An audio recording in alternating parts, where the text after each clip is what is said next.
High smart students, welcome to smart tutorial hub. আরও একটা নতুন ভিডিওতে সবাইকে স্বাগত জানাই। আজকের এই ভিডিওটা তোমাদের ক্লাসের একটা অত্যন্ত গুরুত্বপূর্ণ টপিক। এই ভিডিওটা দেখার আগে যারা চ্যানেলে নতুন তারা চ্যানেলটা সাবস্ক্রাইব করে নাও, পাশে থাকা বেল আইকনটা প্রেস করে দাও যাতে আমাদের সমস্ত ভিডিওর আপডেটস তোমাদের কাছে পৌঁছাতে পারে। আমরা সমস্ত ক্লাসের ভিডিওর জন্য আলাদা আলাদা প্লেলিস্ট তৈরি করে দিয়েছি। তোমার ক্লাসের প্লেলিস্ট থেকে তুমি সমস্ত ক্লাসগুলো সেখানে পেয়ে যাবে। ভালো করে মন দিয়ে দেখো ভিডিওটা। দেখার পরে যদি কোথাও কোনো সমস্যা থেকে থাকে অবশ্যই আমাদেরকে কমেন্টে জানাবে, এবং আমাদের অনলাইন এবং অফলাইন ব্যাচে যুক্ত হওয়ার জন্য ডেসক্রিপশনে হোয়াটসঅ্যাপ নম্বর রয়েছে, সেখান থেকে সরাসরি আমাদের সঙ্গে যুক্ত হয়ে যাও। এছাড়াও আমাদের যে সমস্ত সোশ্যাল মিডিয়া প্ল্যাটফর্ম রয়েছে, ফেসবুক, ইনস্টাগ্রাম, টেলিগ্রাম, সেই সমস্ত চ্যানেলে যুক্ত হওয়ার জন্য লিঙ্ক আমরা ডেসক্রিপশনে প্রোভাইড করছি, সেখান থেকে চটপট করে যুক্ত হয়ে যাও। আরেকটা কাজ তোমাদেরকে করতে হবে, সেটা কি, অনেক অনেক বেশি করে ভিডিওগুলো শেয়ার করতে হবে। আমাদের চ্যানেলের লিঙ্কটা অনেক বেশি করে শেয়ার করতে হবে, যাতে আমাদের স্মার্ট টিউটোরিয়াল হাব চ্যানেলের সদস্য সংখ্যা আমরা বাড়াতে পারি। তাহলে আর কথা বাড়াবো না, সরাসরি তোমরা ক্লাসটা খুব মন দিয়ে দেখো এবং দেখার পরে সেগুলো নোট ডাউন করো প্রয়োজনীয় জায়গাগুলো। আর নোটস পাওয়ার জন্য আর ব্যাচে যুক্ত হওয়ার জন্য আমাদের সঙ্গে যোগাযোগ করো। এদের এবারে আগে তো 8 পর্যন্ত করে এসেছিস একই রকম, এবারে একটু পরিবর্তন। তো তাতে তোদের প্রথম কবিতা রয়েছে, যেমন আগে সিলেবাস রয়েছে কিছু গদ্য কিছু পদ্য, তারপর পূর্ণাঙ্গ সহায়ক গ্রন্থ, ব্যাকরণ সবই একই রকম আছে। তো এক্ষেত্রে প্রথম কবিতা যেটা দেওয়া আছে সেটা হলো কলিঙ্গ দেশে ঝড় বৃষ্টি। ভালো করে শুনবি সবাই, কলিঙ্গ দেশে ঝড় বৃষ্টি। তাহলে আগে যখন অন্যান্য কবিতা বা গল্পগুলো পড়েছিস, তাহলে সেক্ষেত্রে আমরা কি করব, আগে উৎসগুলো জানার প্রয়োজন। কেন না, গল্পের উৎস যদি না জানি তাহলে কিন্তু গল্পের মধ্যে বা কবিতার মধ্যে প্রবেশ করাটা বেকার, কারণ বোঝাই যাবে না কিছু। তো আমাদের আলোচ্য আজকে কবিতা কলিঙ্গ দেশে ঝড় বৃষ্টি। তো কলিঙ্গ দেশে কেন ঝড় বৃষ্টি হলো, তাহলে এইটা হলো তার উৎস। তাহলে তার জন্য আমাদের জানতে হবে মূল কাব্যগ্রন্থটা। তাহলে মূল কাব্যগ্রন্থটা কি, চণ্ডী মঙ্গল কাব্য।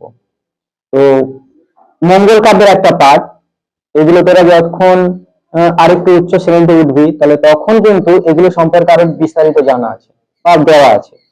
তো তবু একটু বলি চণ্ডী মঙ্গল কাব্যটা কি।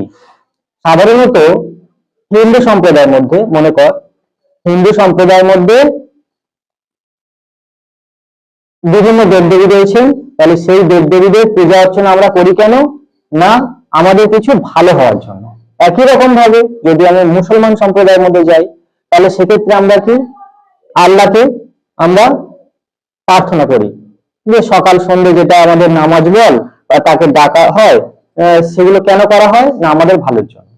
তাহলে দুটো দিক, হিন্দু হোক আর মুসলমান সম্প্রদায়ের মধ্যে হোক, তাহলে আমরা মঙ্গল কাব্য কাকে বলবো সেই কথাটা বলার প্রসঙ্গে এটা এলাম, যে কাব্য বা যেগুলো পাঠ করে আমাদের সবার মঙ্গল হয়। তাহলে আমাদের ক্ষেত্রে কি, হিন্দু ধর্মের ক্ষেত্রে রামায়ণ মহাভারত পাঠ করছে, ওদের ক্ষেত্রে কি হচ্ছে, কোরআন পাঠ করছে। তাহলে সেইটার সম্পর্কে জানছি কি না, ভগবান কিছু বা আল্লাহ কিছু নির্দেশ দিয়ে গেছে, সেইগুলো আমরা যদি ঠিকভাবে পালন করি তাহলে আমাদের কিন্তু ভালো হবে বা মঙ্গল হবে, ভালো হবে বা মঙ্গল হবে, সেটা হলো মঙ্গল কাব্য। তাহলে সেই মঙ্গল কাব্যের অনেকগুলো পাঠ আছে, কিছু আছে চণ্ডী মঙ্গল, তার মধ্যে অন্নদা মঙ্গল, মনসা মঙ্গল, শিবায়ন, এরকম নানা রকম অংশ, বা শীতলা মঙ্গল, এরকম নানা রকম অংশ আছে। তো তার মধ্যে আমাদের পাঠ্য বইয়ের যে কবিতাটা দেওয়া আছে কলিঙ্গ দেশে ঝড় বৃষ্টি, সেইটার মূল কাব্যগ্রন্থের নাম হলো চণ্ডী মঙ্গল কাব্য। তো চণ্ডী মঙ্গল কাব্যের আবার মানে প্রত্যেকটা মঙ্গল কাব্য, শুধু চণ্ডী মঙ্গল বলবো কেন, প্রত্যেকটা মঙ্গল কাব্যের দুটো করে খণ্ড থাকে। কি খণ্ড, একটা থাকে আক্ষেপিক খণ্ড আর একটা থাকে বণিক খণ্ড। যখন আমরা সমাস করিয়েছিলাম তখন কি বলেছিলাম, দুটো পদের প্রয়োজন, একটা পূর্ব পদ আর একটা উত্তর পদ, দুটো। আর এই ক্ষেত্রে পূর্বের কিছু ঘটনা, পরের কিছু ঘটনা, ওই জন্য এটা আক্ষেপিক খণ্ড আর একটা হলো বণিক খণ্ড। তো আক্ষেপিক খণ্ডের বিষয়বস্তু কি না, আক্ষেপিক খণ্ডের বিষয়বস্তু হলো স্বর্গ থেকে অভিশাপগ্রস্ত করে কিছু দেব দেবী বা সেখানকার মানুষজনকে অভিশাপ দিয়ে মর্তে এসে আবার নতুন করে জন্মগ্রহণ করানো। তাহলে এক্ষেত্রে আমরা পাবো, যেহেতু চণ্ডী মঙ্গল কাব্য, তাহলে সেখানে আমরা পাবো কি, দেবী চণ্ডীর কথা। দেবী চণ্ডীকে না, দেবী চণ্ডী হলো বনের পশু পাখি, দেব দেবী, এইসবের দেব দেবী, পশু পাখি কীট পতঙ্গ এইসবের দেব দেবী। তো সবার উপরে কে থাকেন না, সবার উপরে থাকেন দেবাদিদেব মহাদেব, ভগবানদের মধ্যে। তাহলে তৎকালীন সময়ে সবাই, বেশিরভাগ বেশিরভাগ কেন, সবাই পূজা করতো মহাদেবকে। কারণ মহাদেবের পুজো যারা করেছে তারা আর অন্য কোনো পূজা করতে যায় না। তাহলে সেই ক্ষেত্রে মহাদেবের কাছে দেবী চণ্ডী গিয়ে জানালো যে বাবা, মর্তে কি আমার পুজো প্রচলিত হবে না? তাহলে আমার পূজা কে করবে বা আমাকে কে ভালোভাবে মানবে, সেটাকে আমি আবার নির্দেশ দিয়ে তাদেরকে জানাবো? সেটা তো কৃতিত্ব নয়। তোমার কৃতিত্ব তুমি অর্জন করে নাও। মনে কর যে আমি ভালো করে পড়লাম না, পড়াশোনা করলাম না ঠিকঠাক, পরীক্ষার সময় গিয়ে এবার ভগবানকে বা ঈশ্বরকে বলছি বা আল্লাহকে বলছি যে আমার রেজাল্টটা যেন ভালো, আমি যেন ফার্স্ট হই। কোশ্চিন কালে কি হওয়া সম্ভব? তাহলে তোমার কৃতিত্ব তোমার নিজে অর্জন করে নিতে হবে। তাহলে সেই হেতু মহাদেবকে ওই দেবী চণ্ডী জানায় যে বাবা, আমার পুজো কি মর্তে প্রচলিত হবে না? তাহলে উনি কি জানান তার পরিপ্রেক্ষিতে, যে তোমার পূজা তুমি আদায় করে নাও। তাহলে তখন দেবী চোখ পড়লো কার দিকে? না, দেবরাজ ইন্দ্রের পুত্র নীলাম্বর। একটু কথাগুলো ভালো করে খেয়াল করবি। দেবরাজ ইন্দ্রের পুত্র ছিল নীলাম্বর। নীলাম্বর কি খুব ভোরে উঠে গাছে থেকে ফুল ইত্যাদি নানা রকম সরঞ্জাম তুলে নিয়ে, আগে আমাদের যেমন হিন্দু শাস্ত্র অনুযায়ী দেবতাদের সকালে পুজো করা হয়, তাহলে ও তেমনি সাজ সরঞ্জাম গুলো তুলে নিয়ে মহাদেবের পায়ে আগে অর্পণ করে তবে সে অন্য কাজের মধ্যে যায়। একই রকম ভাবে সেই দৃষ্টান্ত আমরা যদি চাই মুসলমান সম্প্রদায়ের ক্ষেত্রে, তাহলে আগে কিন্তু সবাই উঠে ভোরের নামাজটা কিন্তু পড়তে হয়, ফজরের নামাজটা কিন্তু পড়তে হয়। বিষয়টা একই, তাহলে দিকটা আলাদা। তাহলে সেই ক্ষেত্রে দেবরাজ ইন্দ্রের পুত্র যখন ওই দেবাদিদেব মহাদেবকে পূজা অর্চনা করছে, তখন দেবী চণ্ডীর চোখ পড়লো তার দিকে। তাহলে এই মানটার যে কোনো উপায়ে অভিশাপ দিয়ে মর্তে জন্মগ্রহণ করাতে হবে। কারণ এই যেহেতু মহাদেবের পরম ভক্ত, তাহলে ও যদি পূজা দিয়ে আমার গিয়ে মর্তে গিয়ে আমার পূজা করে, তাহলে আমার পূজা চারিদিকে প্রচলিত হবে। তাহলে এইভাবে তিনি ছলে বলে কৌশলে, কারণ আমরা ভিলেন চরিত্র প্রত্যেকটা সিনেমার মধ্যে দেখি, তাহলে এখানে দেবদেবীদের মধ্যে কিন্তু এই ভিলেনের অভিনয় ফুটে উঠেছিল। তাহলে এখানে কে ভিলেনের অভিনয় করছে? করছে দেবী চণ্ডী। তাহলে কেন না, একজন পরম ভক্ত তাকে অভিশাপ দেওয়ানোর জন্য তিনি মর্তে ঠিক করছেন যে অভিশাপ দিয়ে মর্তে এসে তাকে আবার জন্মগ্রহণ করাবো পুনরায়। তো এইভাবে দিন চলছে। তাহলে কিভাবে তাকে অভিশাপ দেওয়ানো যায়? কারণ মহাদেব যদি অভিশাপ দেয় তবে কিন্তু সে মর্তে জন্মগ্রহণ করবে, নাহলে কিন্তু করবে না। তাহলে দেবী চণ্ডী একটু আগে আমি বললাম কি, তিনি ছিলেন ওই কীট পতঙ্গ পশু পাখিদের দেবী। তাহলে আমরা দেখি ফুল টুল যেটা পড়েছিস, ফুলের মধ্যে কিন্তু বিভিন্ন কীট ঢুকে মধুটা সংগ্রহ করে খায়। তাহলে সেই ক্ষেত্রে দেবী চণ্ডী ওই কীটের ভূমিকায় অভিনয় করলেন, অর্থাৎ তিনি ছদ্মবেশী ধারণ করলেন কি কীট হয়ে ওই ফুলের মধ্যে ঢুকেছিলেন। আর আমাদের হিন্দু শাস্ত্র অনুযায়ী কি হয়, কোন তুলসী পাতা বা বেল পাতা বা আম পাতা বা ফুল কোনো ছিদ্র বা ফুটো হলে আমরা সেটা পুজো দিই না। কেন না, সেটা ভগবান অসন্তুষ্ট হয়, এটা রীতি। তাহলে সেই ক্ষেত্রে আমরা সেগুলো দিই না। তাহলে দেবরাজ ইন্দ্রের পুত্র নীলাম্বরও ঠিক জানে যে আমি এইগুলো দেবো না, সে কিন্তু বেছে বেছে ঠিক ভালো জিনিসগুলো তুলেছে। আর উনি কি ভিলেনের অভিনয় করে তার মধ্যে ঢুকেছিলেন। তাহলে এবার যখন সে ফুলগুলো তুলে সাজিয়ে করে আনছে, তাহলে তখন কি তিনি তার মধ্যে ক্ষুদ্র ক্ষুদ্র ছিদ্র করে দিয়েছে।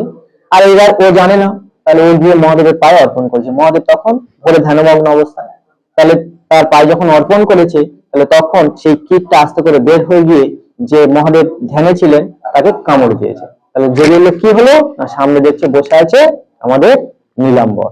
সঙ্গে সঙ্গে তিনি অভিশাপ দিলেন, তুই আমাকে কীট দিয়ে দংশন করালি, যা তুই মর্তে গিয়ে ব্যাধ রূপে জন্মগ্রহণ কর। তাহলে কি দেবী চণ্ডীর ইচ্ছা পূরণ হলো। তাহলে ওকে ব্যাধ রূপে মর্তে এসে জন্মগ্রহণ করালো। নাম হলো কি? কালকেতু। তাহলে এবার সবাই ভাবছে, আচ্ছা তার তো স্ত্রী আছে, নীলাম্বরের তো স্ত্রী আছে, তাহলে নীলাম্বরের স্ত্রী স্বর্গে থাকবেন আর নীলাম্বরকে মর্তে আবার জন্মগ্রহণ করাবো, কেমন একটা ব্যাপার হয়। তাহলে কি তার স্ত্রীটা নিয়ে কি করবে? স্ত্রী সেখানে স্বর্গ থেকে কি করবে? তাকে ওকেও অভিশাপ দাও, দুজনকে অভিশাপ দাও।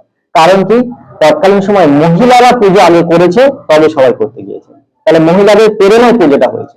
তাহলে সেই কারণের জন্য তিনি কি করলেন, ওকে অভিশাপ দিয়ে মর্তে জন্মগ্রহণ করে পাঠালেন। কি রূপে? তার নাম ছিল ছায়া। আর এখানে সে জন্মগ্রহণ করলো কি? ফুল্লরা। ক্লাস 7-8 তোরা পড়েছিস, কালকে তুই আর ফুল্লরার একটা গল্প তোরা পড়েছিস, ক্লাস 8 কিংবা 7 ছিল, যাই হোক। তাহলে সেক্ষেত্রে দুজনে সে মর্তে জন্মগ্রহণ করলো কি নামে? দুটো পরিবারে, একটা হলো কালকেতু আর অপর দিকে হলো ফুল্লরা। তাহলে কালকেতু ফুল্লরা জন্মগ্রহণ করলো, ধীরে ধীরে তারা বড় হতে থাকলো। দেবী চণ্ডী এবার লক্ষ্য রাখছে তাদের, কেন না ওই দুজনকে আমার পুজো করতে হবে, তবে আমার পুজো মর্তে প্রচলিত হবে। তাহলে ধীরে ধীরে তারা বড় হলো, তাদের বিবাহ হলো, যারা দিব্যি সংসার করছে। ব্যাদ মানে কি, যে কথাটা প্রসঙ্গে তখন আসলাম, ব্যাদ তাহলে বনের পশু পাখি মেরে তাদের মাংস ছাল বিক্রি করে যে জীবিকা নির্বাহ করবে সেই হলো ব্যাদ সম্প্রদায়ের মানুষ। তাহলে সেই ব্যাদ দুটোই ব্যাদ সম্প্রদায়ে জন্মগ্রহণ করেছিল, দুজনের বিবাহ হলো, দুজনে সংসার করছে। এবার কি, যেহেতু পশু পাখি ধরে তাদের চামড়া মাংস বিক্রি করে সংসার, তাহলে সংসারটা কিন্তু অভাব অনটনের মধ্যে দিয়ে চলে, কিন্তু তারা দিব্যি সুখী আছে। এইবার দেবী চণ্ডীর কোপ পড়লো তাদের উপর। দুজনকে জন্মগ্রহণ করালাম কি কারণের জন্য? আমার মর্তে পুজো প্রচলনের জন্য। ওরা যদি পুজো করে তবে আমার পূজা চারিদিকে প্রচলিত হবে। তাহলে দুজনে দিব্যি বিয়ে করে সংসার করছে, আনন্দে কাটাচ্ছে। তাহলে এবার আমি যাই ওখানে গিয়ে, এত দিন তো ভিলেনের অভিনয় করিনি, এবার একটু করতে হবে। তাহলে তিনি কি করলেন? আবার ছদ্মবেশ ধারণ করলেন। কি ছদ্মবেশ ধারণ করলেন? না, স্বর্ণ গধিকা। গধিকা মানে আমরা যেটা গোয়ারকেল বলি, ওইটা যদি আমরা চিড়িয়াখানায় গিয়ে থাকি ওখানে গধিকা আছে সোনালী রঙের। তাহলে সেই স্বর্ণ গধিকার রূপ ধারণ করে রাস্তার উপর শুয়ে আছে। কোন রাস্তার উপর? যে রাস্তা দিয়ে কালকে তো বনের মধ্যে শিকার করতে যাবে। তাহলে এই প্রসঙ্গে ওদিকে দেবদেবীদের মধ্যে এটা হলো। আমাদের সমাজে কি আছে? তাহলে আমাদের সমাজে আছে কি, যখন সকালে উঠে কারোর মুখ দেখে যাই, গিয়ে যদি কাজটা ঠিকঠাক না হয়, তখন আমরা কি বলি? অমুক গ্যাসের জন্য আমার আজকে দিনটা খারাপ গিয়েছে। সকালে মুখ খারাপ করে লাভ নেই। তাহলে ওই এ ছিল বলে আজকে আমার দিনটা ঠিক কাটেনি, ওর জন্য আমার আজকে কাজটা সফল হয়নি, এটা আমরা বলি। তেমনি ব্যাস সম্প্রদায়ের মধ্যে প্রচলিত ছিল কি, না ওই যদি গধিকা যদি দেখে যায় তাহলে তাদের দিনটা সেদিন খুব খারাপ যাবে। তাহলে কাল যদি সেটা দেখলো, ভাবলো যে আজকে আমার দিনটা খুব খারাপ যাবে, তাহলে তখন তিনি কি করলেন? তার ধনুকে ছিলা দড়ি দিয়ে ভালো করে বেঁধে পাশে রেখে জঙ্গলের মধ্যে গেল। তাহলে ছদ্মবেশধারী ওই স্বর্ণগদিকাটাকে দেবী চণ্ডী। তাহলে দেবী চণ্ডী কি করেছে? আগে থেকে বনের পশু পাখি সব লুকিয়ে রেখেছেন। আল্লাহ ভগবান পারলে এগুলো সব পারেন, তো সেক্ষেত্রে সব লুকিয়ে রেখেছেন। আর এ গিয়ে তো কিছু খুঁজেই পাচ্ছে না, ব্যর্থ হয়ে ফিরে আসছে, দেখছে সেটা সেই বাঁধা অবস্থায় পড়ে আছে। তখন সেটা কি করলো? কাঁধে করে নিয়ে বাড়ির উদ্দেশ্যে রওনা দিল। তাহলে বাড়িতে গিয়ে কোথায় রাখবে? বারান্দার উপর রেখেছে। আর স্ত্রী পাশে কাজ করছিল, স্ত্রী সেটা দেখেনি। তাহলে স্ত্রীকে বলেছে, তুই একটু পাশের বাড়ি থেকে খুদ ধার করে নিয়ে আয়, আগের দিনের যে বাসি মাংস আর কিছু রয়েছে আমি সেটা বিক্রি করে বাজার হাট করে নিয়ে আসছি। তাহলে খুদের অর্থটা কি বোঝাচ্ছে? মানুষ খুদ কখন খায়? তাহলে অভাব অনটনের মধ্যে চললে তবে আমরা সেই খুদটা ব্যবহার করি। গরিব মানুষদের মধ্যে এটা ব্যবহার করা হয় বেশি। তা আমরা যদি শখ করে একদিন খাই, খুদের ভাত খেতে ভালো লাগে, সেটা ব্যাপারটা আলাদা। কিন্তু প্রতিনিয়ত যারা খাচ্ছে, তাহলে বোঝাই যাচ্ছে এখানে তাদের অর্থের সংস্থানটা খুব কম, বা তেমন রোজগার তাদের মধ্যে নেই। তাহলে সেই হেতু স্ত্রী গিয়েছে পাশের বাড়িতে খুদ ধার করতে, আর ইনি গিয়েছেন বাজারে। তাহলে স্বাভাবিকভাবে বাড়ি কে আগে ফিরবে? স্ত্রী আগে ফিরবে। তাহলে পাশের বাড়ি থেকে খুদ ধার করে সেটা তো রান্না করতে হবে, তাহলে আমার স্বামী এসে আবার খাবে। তো যখন তিনি এসছেন, দেখছেন তাদের বারান্দায় একজন সুন্দরী রমণী বসে আছে। তাহলে স্বাভাবিকভাবে ও কি ভাববে? আমার স্বামী আমার জন্য একটা সতীন ধরে এনেছে। কেন? না, দেখছে আমার থেকে অতি সুন্দরী। তাহলে সেই ছদ্মবেশী রূপী মহিলাটিকে আর কেউ নয়, দেবী চণ্ডী। তাহলে দেবী চণ্ডী কি করছেন? এদিকে পরীক্ষা নিচ্ছে।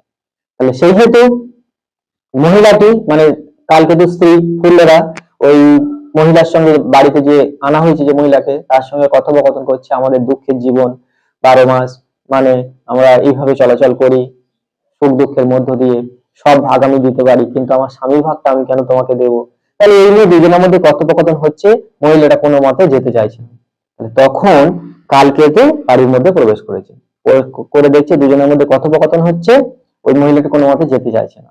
তিনি কি করলেন? তীর ধনুকটা বার করেছেন। তীর ধনুকটা বার করে তাকে খুন করতে গিয়েছে, মেরে দিতে চেয়েছে। তখন দেবী চণ্ডী নিজের রূপ ধারণ করে জানালো, আমি দেবী চণ্ডী, আমার পূজা প্রচারের উদ্দেশ্যে তোদের কাছে আসা।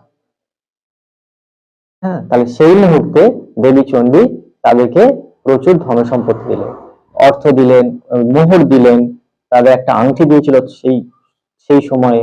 আর কি, ওই জঙ্গলের মধ্যে গুজরাট নগরী, সেই গুজরাট নগরীতে তখন যে জঙ্গল, সেই জঙ্গলের মধ্যে বিরাট বড় একটা রাজপ্রাসাদ তৈরি করে দিলেন। তাহলে সেই রাজপ্রাসাদে রাজা হলো, রানী হলো, আর প্রচুর ধন সম্পত্তি হলো। তাহলে এইবার তারা ছিল অসহায়, দরিদ্র, গরিব, ব্যাড, হয়ে গেল একজন রাজা। তাহলে কিছুদিন যাওয়ার পর আবার দেবী চণ্ডীকে এরা স্মরণ করে, আচ্ছা মা, তুমি তো আমাদেরকে সব দিলে, অর্থ দিলে, প্রাসাদ দিলে, রাজ্য দিলে, রাজা রানী করে দিলে, আমার প্রজা করো। প্রজা কই, আমি যদি রাজা রানী থাকলো, প্রজা যদি না থাকলো, কাদেরকে নিয়ে চলবো, তাই তো? তাহলে তখন দেবী চণ্ডী তাদের উপর সন্তুষ্ট হয়ে কি করলেন, পাশের গ্রাম ছিল কলিঙ্গ দেশ, তাহলে সেই কলিঙ্গ দেশে ঝড় বৃষ্টি তুললেন। তাহলে বিষয়টা কি, কলিঙ্গ দেশে ঝড় বৃষ্টি হয়েছে বটে, কিন্তু কেন হলো তার প্রসঙ্গ কিন্তু অনেকটা। আর এটা হলো আমাদের আক্ষেপিক খণ্ডের বিষয়বস্তু। তাহলে আক্ষেপিক খণ্ডের মধ্যে এই জিনিসগুলো আছে। এরপর হচ্ছে বণিক খণ্ড। বণিক খণ্ডের মধ্যে আমরা কি পাবো না, বণিক খণ্ডের মধ্যে আমরা পাবো যে কালকেতু ফুল্লরা, তারা তো রাজা হলো, তাহলে দিন অতিবাহিত হওয়ার পর তাদের পুত্র সন্তান জন্ম হলো। তাহলে তারা যখন পুত্র সন্তানরা যখন বড় হলো, তাদের বিবাহ দিয়ে, তাদের হাতে সংসার দিয়ে তারা আবার স্বর্গের উদ্দেশ্যে পাড়ি দিল, কারণ তারা স্বর্গ থেকে অভিশাপগ্রস্ত হয়ে এখানে এসেছিল। তাহলে সেই ক্ষেত্রে ওইটা হবে, চলে যাওয়া পর্যন্ত হবে আক্ষেপিক খণ্ড। আর এরপর এই ছেলেমেয়েরা যারা যাদেরকে রেখে গেল, তারা যখন বাণিজ্য করতে যাবে, সেইটা হবে বণিক খণ্ডের বিষয়বস্তু। ঠিক আছে, তো এই ক্ষেত্রে আমরা চলে এলাম আক্ষেপিক খণ্ডের মধ্যে। আমরা পাবো কি না, কলিঙ্গ দেশে ঝড় বৃষ্টি কবিতার মূল কাব্যগ্রন্থের নাম হলো ওই চণ্ডীমঙ্গল কাব্যের আক্ষেপিক খণ্ড, কারণ দেবতারা অভিশাপ দিয়ে জন্মগ্রহণ করালো, এই অংশের মধ্যে এর মধ্যে যেটা রয়েছে। তো সেক্ষেত্রে এবার প্রসঙ্গটা হচ্ছে কলিঙ্গ দেশে ঝড় বৃষ্টি কেন এলো, তার প্রসঙ্গটা আমরা পেলাম। এবার ঝড় বৃষ্টি আসার পর কি করলো, সেইটা হবে এই কবিতার বিষয়বস্তু। তো সেক্ষেত্রে বলছে 7 দিন অনবরত বৃষ্টি হয়েছে, 7 দিন।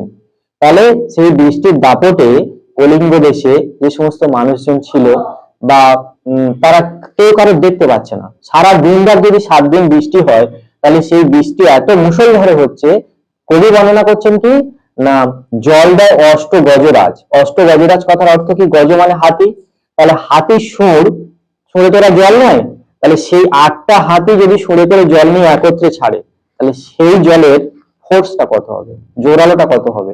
তাহলে সেই অবস্থায় কোনো মানুষ কি কেউ কাউকে দেখতে পারবে? এরকম ভাবে যদি 7 দিন নিরবধি হতে থাকে, নিরবধি মানে দিন রাত সম্পূর্ণ এইভাবে বৃষ্টি হয়ে যাচ্ছে, তাহলে তার ফলস্বরূপ কি হয়, সেখানে যে শস্য অর্থাৎ চাষাবাদ যেটা হয়েছিল, তাহলে 7 দিন যদি অনবরত এইভাবে বৃষ্টি হয়, তাহলে কি শস্য আর ঠিক থাকবে বলে মনে হয়? তার উপর ঝড় হচ্ছে, তাহলে স্বাভাবিকভাবে সব শুয়ে পড়ছে এবং নষ্ট হয়ে যাওয়া স্বাভাবিক। এইভাবে যদি অনবরত বৃষ্টি হতে থাকে, তাহলে সেই দাপটে সেখানকার মানুষজন কার স্মরণ করবে?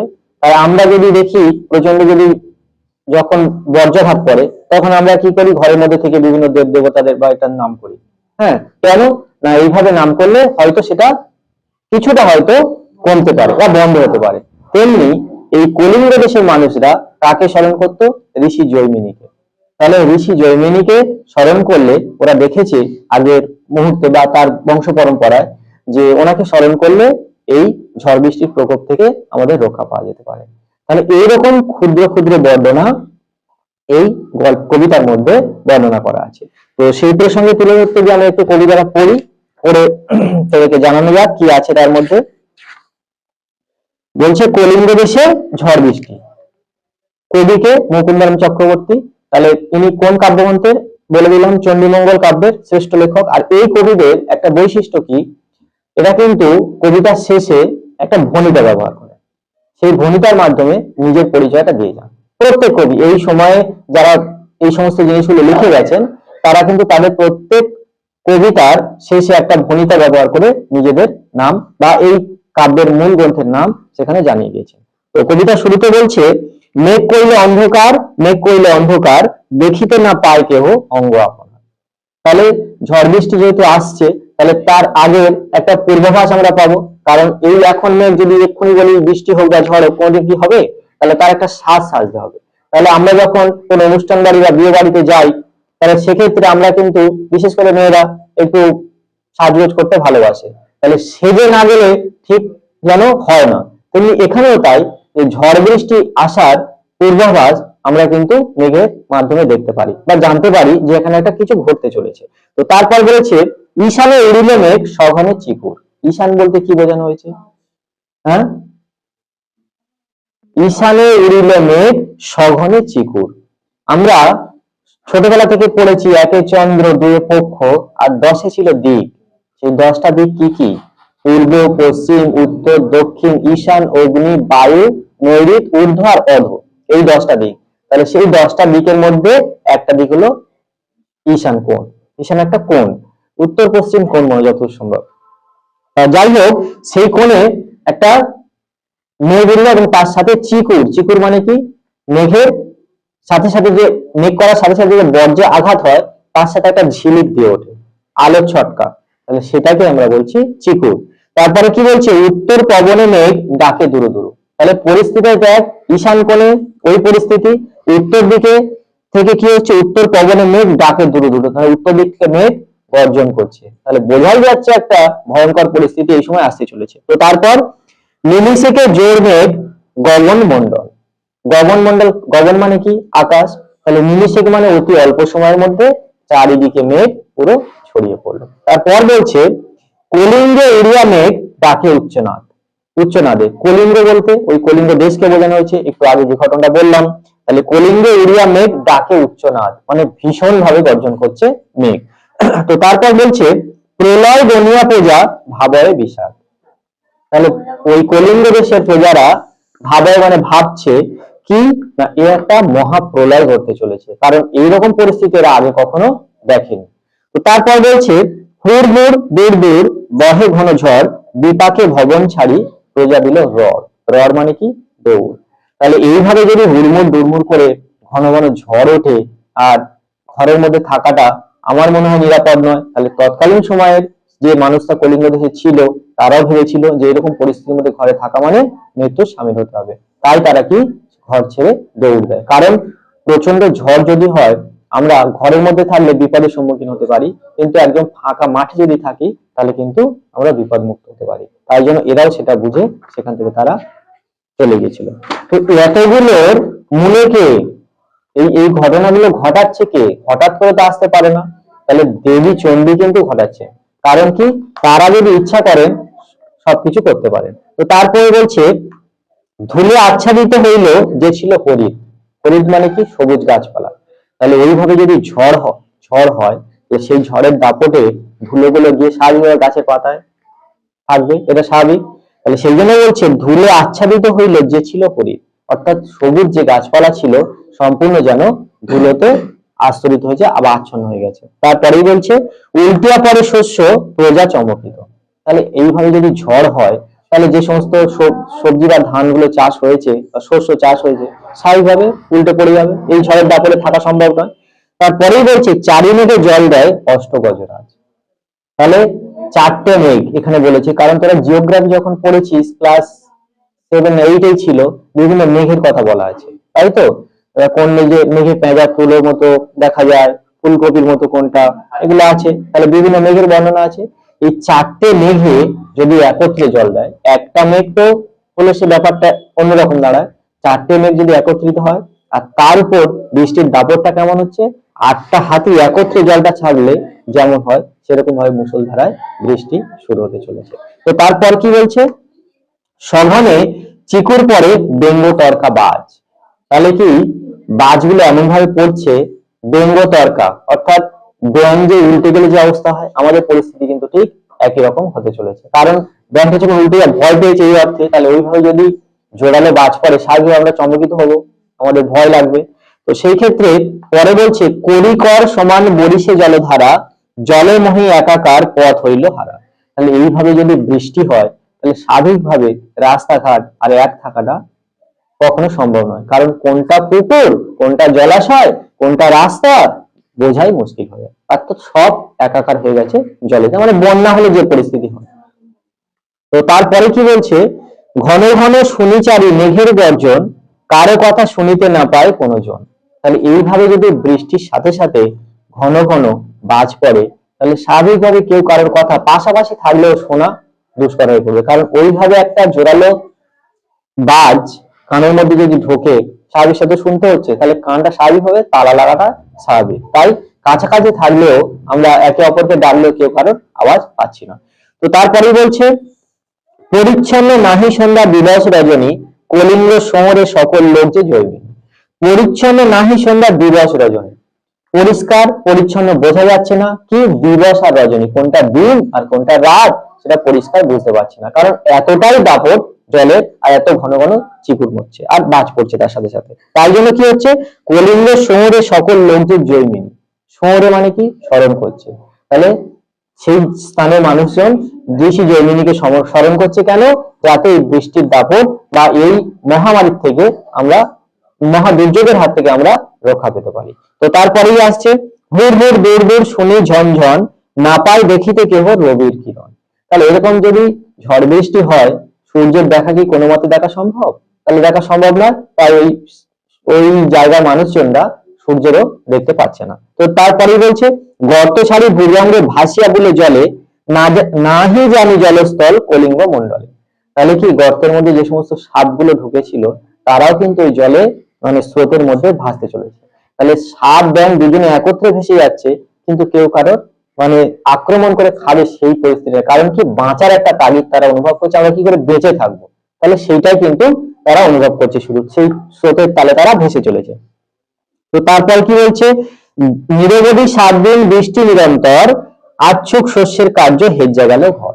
তাহলে এইভাবে যদি 7 দিন ঝড় বৃষ্টি দাপট চলতে থাকে, তাহলে হেজ্জা মানে কি নষ্ট হয়ে যায়। তাহলে ফসল যা ছিল সমস্ত কিন্তু শেষ হয়ে গেল, নষ্ট হয়ে গেল।